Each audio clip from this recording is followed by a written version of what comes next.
Selamat malam pemirsa, Anda menyaksikan One on One bersama saya Dwi Anggia. Pemirsa, kinerja institusi kepolisian selalu saja menarik perhatian, bahkan juga seringkali disoroti oleh publik. Dan tidak jarang banyak kasus-kasus yang melibatkan oknum aparat kepolisian berujung viral.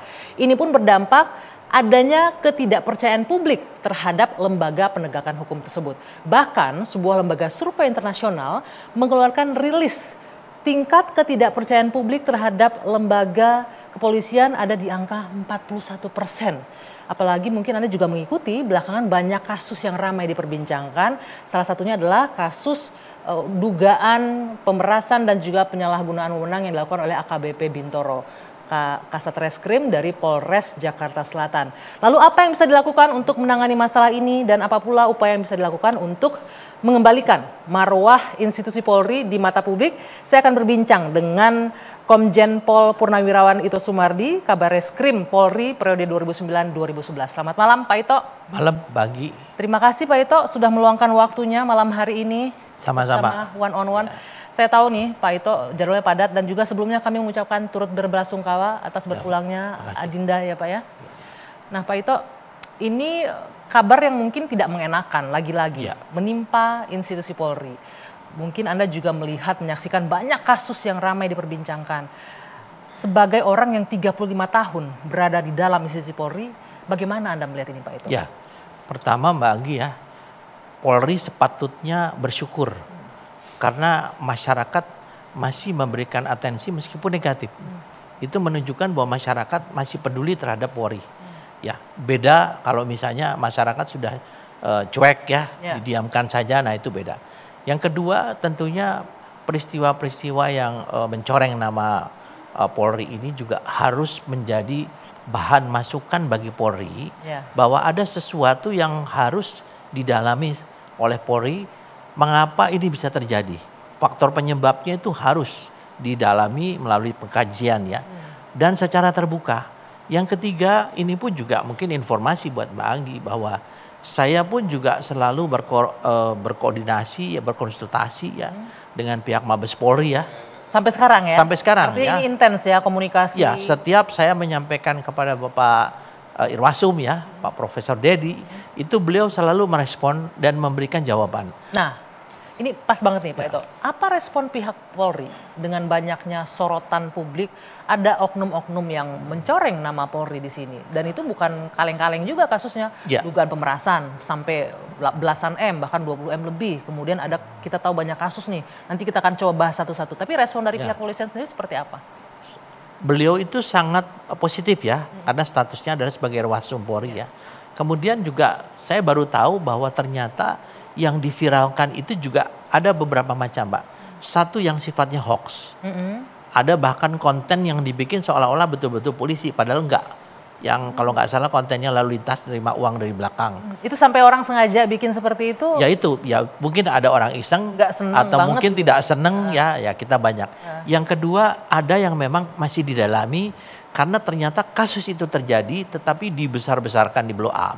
Ya, seperti kasusnya Bintoro ini terakhir AKBP itu sekarang masih didalami ya, dengan sekian besar uang yang dikatakan diterima. Juga diterima, ya, betul. Kemudian ada lagi yang ketiga adalah yang di framing ya. Jadi berita itu sebetulnya tidak lengkap, tetapi diunggah menjadi seolah-olah itu adalah berita yang benar. Contohnya misalnya Kapolda NTB ya. Jadi beliau itu Pak Tai Silitonga kan, beliau mengatakan sepotong dinaikkan sepotong, padahal ada lagi terusannya.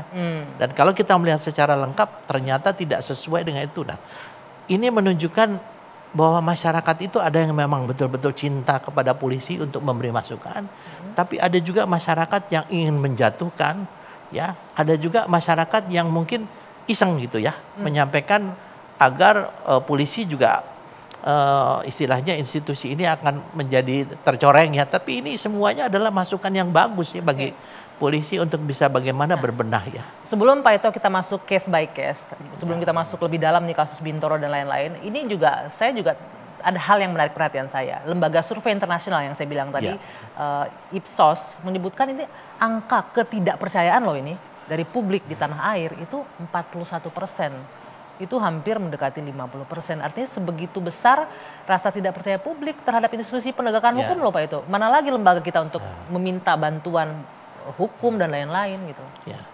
Kalau saya bicara masalah survei ya Mbak Anggi ya, itu tergantung daripada respondennya. Kita lihat lembaga survei internasional mengatakan 41%.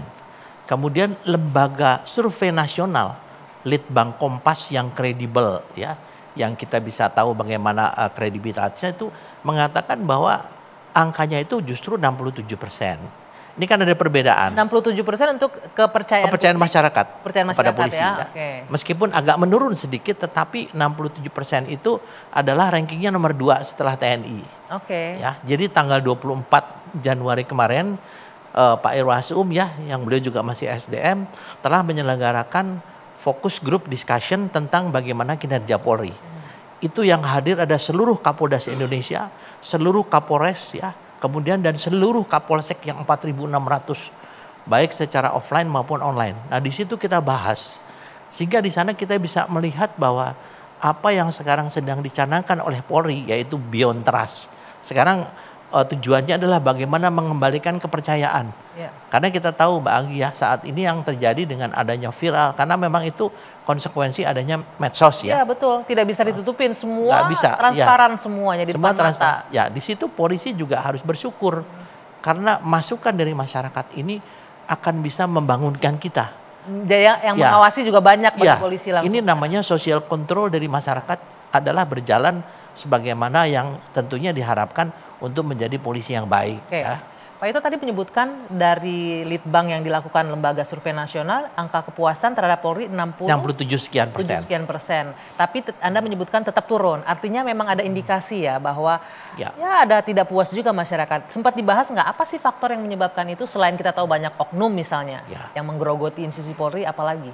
Banyak orang mengatakan mendambakan sosok Pak Hugeng. Saya setuju. Dari segi bagaimana beliau mempunyai satu komitmen komitmen dan juga sifat yang betul-betul integritasnya sangat tinggi. Tapi kalau kita melihat daripada dinamika kehidupan masyarakat Mbak Anggi ya, itu tentunya jauh berbeda dengan dulu dengan sekarang. Ya, kita lihat kemarin ada satu menarik, yaitu diangkat bahwa tingkat kepuasan masyarakat di negara Finlandia itu paling tinggi, 95% ke atas. Kenapa? Karena masyarakatnya itu adalah taat hukum, ya, kesadaran hukum masyarakatnya sangat tinggi, sehingga boleh dikatakan polisi di sana nggak kerja. Artinya, kalau kita refleksikan ke negara kita, berarti masyarakat kita bisa dibilang juga nih agak kurang taat hukum juga nih masyarakat kita. Dengan sekarang yang paling gampang dilihat aja deh, di mana-mana coba motor ngelawan arus seperti itu sudah hal yang biasa. Yang kedua, geng motor di mana-mana dengan membawa parang, ya, menakut-nakuti, kemudian begal, ya. Kemudian juga hal-hal yang lain yang bisa mengharuskan polisi ini turun untuk menangani sehingga terjadilah interaksi. Nah interaksi ini kan tentunya bisa berakibat berpotensi terjadinya tindakan kekerasan, dianggap melanggar hukum dan sebagainya. Tapi tidak menutup kemungkinan juga banyak yang mencari-cari. Jadi kemarin itu dibahas dalam FGD, masih banyak ditemukan yang namanya istilahnya kalau bisa dipersulit kenapa dipermudah. Kemudian ada lagi yang kalau dulunya namanya no viral no justice, sekarang namanya no money no service. Oke, ini menarik nih. Ini dari mantan seorang kabar reskrim sendiri yang mengakui artinya ada no viral no justice, no money no service. Itu yang terjadi di penegakan hukum kita. Anda mengakui itu? Ya, saya akui dan juga kita juga harus jujur. Apa yang harus dilakukan untuk menghilangkan stigma itu? Sekarang gini Mbak, sebagai manusia, polisi juga manusia kan, dihadapkan kepada kebutuhan hidup sehari-hari. Yang sekarang kita sendiri lihat kan, kondisi kesejahteraan sosial mereka adalah jauh dari memadai. Kemudian yang kedua, sekarang kondisi perekonomian di negara kita ini juga beda dengan negara-negara yang mungkin bisa memberikan jaminan kesehatan, jaminan pendidikan, jaminan yang lain-lainnya ya. Tapi kan kita memang menyadari bahwa kondisi ekonomi negara kita ini memang saat ini sedang susah ya. Dan ini pasti berdampak juga, tidak mungkinlah sebagai seorang manusia tiba-tiba dia harus memikirkan anaknya sekolah. Pendidikan sekolah apa gratis? Kan nggak gratis. Kemudian juga dia harus memenuhi kebutuhan-kebutuhan lain yang saat ini. Setuju Pak Ito, tapi kan itu tidak berarti membenarkan hal-hal yang demikian, no money no Ya service. jelas, tapi kan kita harus bicara sebagai manusia, Backgroundnya sebagai harus manusia ya Pak ya. Karena bicara pengalaman nih Pak, nah ini saya pengen curhat nih jadinya nih. Iya. Kejadian di adik saya, kita kehilangan motor waktu itu, lapor ke polisi ya harapannya namanya masyarakat mengadu ke aparat kepolisian karena tindak lanjut ya Pak Ito ya. Tapi hanya berhenti sampai di sana aja, tidak ada tindak lanjut dengan alasan operasionalnya nggak ada nih, posnya terlalu tinggi. Nah pertanyaannya apakah memang tidak disiapkan untuk hal-hal yang seperti itu atau memang setiap masyarakat yang kehilangan harus menyiapkan operasional cost sendiri untuk bisa melacak di mana? Itu sangat-sangat salah, sangat-sangat melanggar ya. Karena bagaimanapun juga kita harus bekerja sesuai dengan apa yang sudah diamanatkan atau dalam sumpah kita ya. Kalau bicara begitu, nggak usah jadi polisi, jadi pengusaha. Ya. Untung rugi itu ya. Tapi itu kan mungkin sebagian kecil daripada polisi-polisi lain yang masih baik ya, Pak ya. Bukan saya mengatakan polisi sudah baik, polisi saat ini banyak masalah. Kenapa harus diadakan fokus group discussion oleh Pak Irwasum? Itu karena kita menganggap ada hal-hal yang harus diperbaiki di dalam. Nah ini kita harus apresiasi nih Pak Ito. Di tingkat pimpinan Polri, di jajaran petinggi Polri sudah punya goodwill nih untuk memperbaiki ini. Tapi apa yang bisa dilakukan untuk mengawasi sampai ke bawah? Memastikan bahwa ini turun nih sampai ke bawah. Ke level bawah aparat kepolisian melakukan hal yang sama nih, ngikutin apa yang sudah jadi perhatian di pimpinannya. Dulu saya ingat pemerintah ya, kemudian ditindaklanjuti oleh organisasi atau lembaga kepolisian ada namanya pengawasan melekat, Mbak. Di sini kita menilai ya, baik para pengamat, para senior maupun juga yang masih dinas juga bahwa pengawasan melekat ini lemah. Ya. Karena tidak mungkin seorang Kapolres harus ngecek satu-satu misalnya kasus yang ditangani oleh anak buahnya. Itu yang ditanyakan juga untuk kasus AKBP Bintoro. Apakah Kapolres ini loh? Kita lihat dulu. Karena Kapolres ini kan bukan hanya masalah kasus saja. Dia ada masalah intelijen, masalah sabara, lalu lintas dan lain sebagainya. Jadi begitu ini muncul viral, maka akhirnya Kapolres mengambil keputusan. Kenapa ini sekian bulan tidak ditangani? Harus segera ini yang tadi saya katakan. Ini satu bentuk dengan adanya media sosial sekarang ini sangat membantu bagaimana wajah polisi. Wajah polisi. Jadi sosial kontrol itu tidak perlu orang itu memunculkan karena mungkin ada dampak dia takut dan lain sebagainya. Munculkan aja selesai. Tapi itu sampai saat ini Pak Kapolri sangat komitmen. Setiap namanya ada viral ya di medsos itu harus ditindaklanjuti. Ya, tapi ini kan terjadi terus Mbak ya. Betul, dan kita berharapnya jangan nunggu viral dulu baru ditindaklanjutin ya Pak ya. Kita berharapnya begitu kita ngelapor ke polisi langsung ditanganin tanpa harus viral gitu loh. Jangankan Mbak Anggi, ada satu cerita.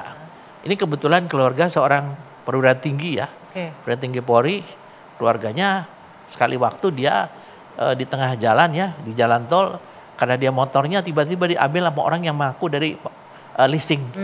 Begitu diambil, kemudian dompetnya semua diambil, lapor. Tidak hanya motor, penjagaan. Penjagaan bicaranya apa?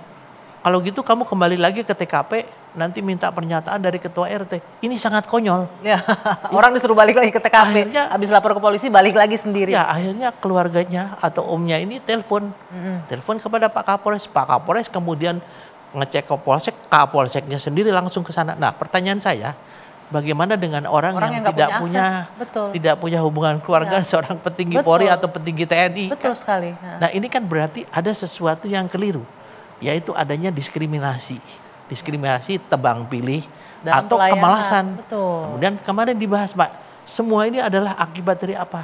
Dari pendidikan. Orang sekarang mengatakan, kenapa polisi cuma sekian bulan sudah jadi polisi? Saya balik sekarang, seberapa banyak negara bisa menyediakan anggaran untuk mendidik polisi yang misalnya minimal 1 tahun atau 2 tahun. Pengaruh juga kan Pak? Baik. Ini menarik nih Pak Ito. Tadi juga Anda menyinggung soal kasus Bintoro. Kita akan masuk sana ke dalam ya. Bagaimana untuk memberikan servis tanpa tebang pilih atau bahkan menghindari pemerasan. Kita akan memperdalam ini terkait juga dengan kasus AKBP Bintoro. Usai jeda sesaat lagi. One on One akan kembali untuk Anda pemirsa. Tetaplah bersama kami.